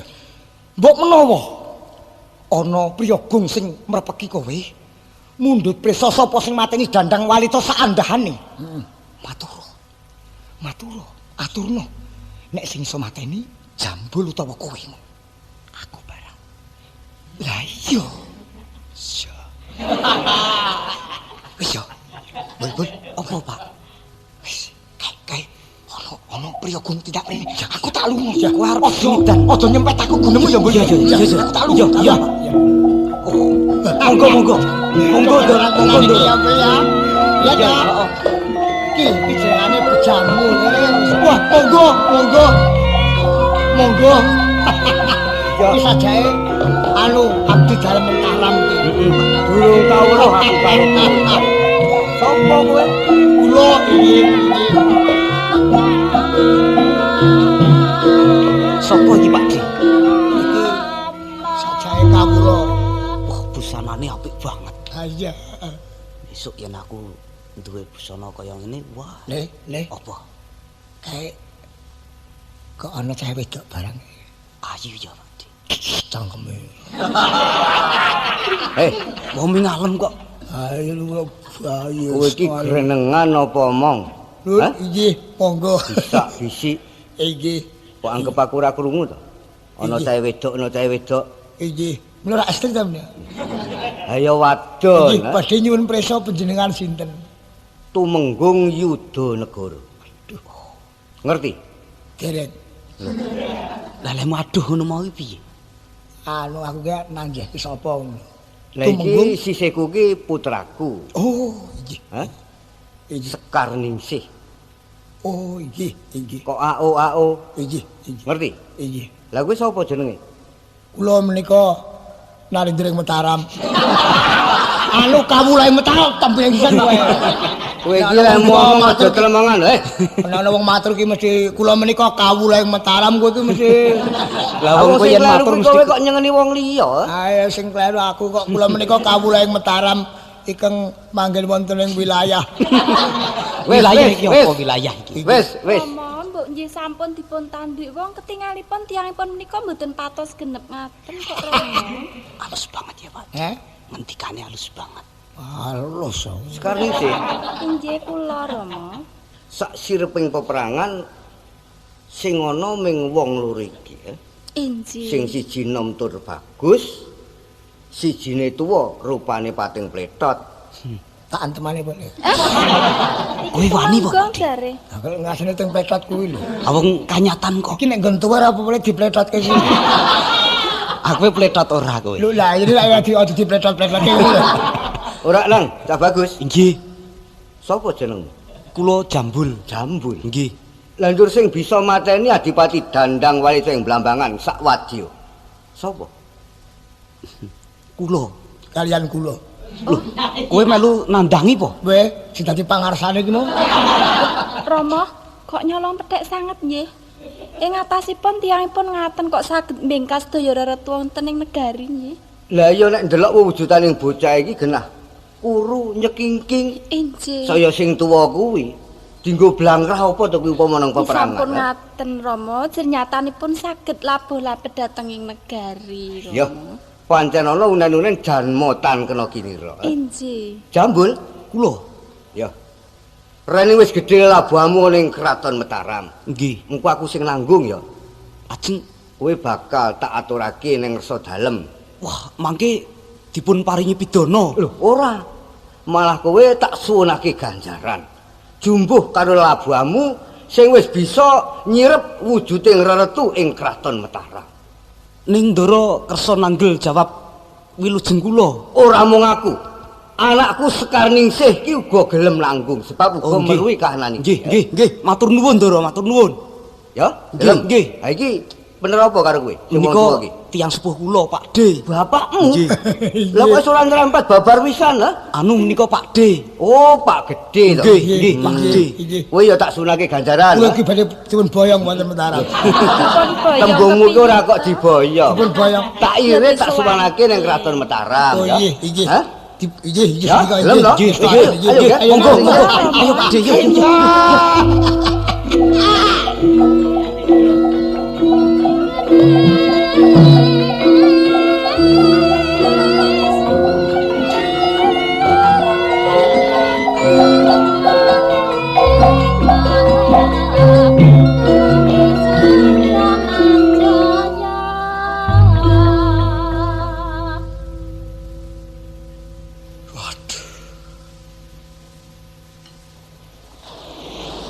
Tansah keketok marang Mbok Jambul. Nek utangku karo Jambul wis sah. Ning utangku karo Mbok Jambul durung bisa sah. Awit nalika aku arep ngepek bojo marang Mbok Jambul. Sumpah urip bebarengan.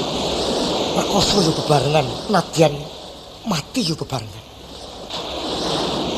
Malah kelanturing sumpah. Bebasan luwangan siji wong loro padha nggon. Aku kelingan yen patine Mbok Jambul nalika semono nyembung ing segara kidul. Oh.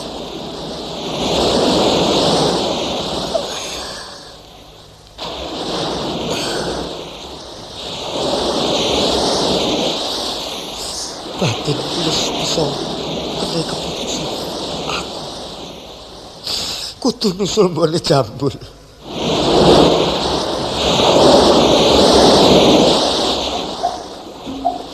Oh Kang Dremo, mongso bodho prunanmu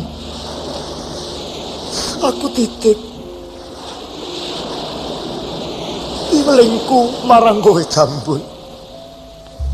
Sakwise kowe ngabdi marang negara, sungkemo marang pendhuwurmu, bektiya marang Ratu Gustimu, aja lali tresna marang bangsamu.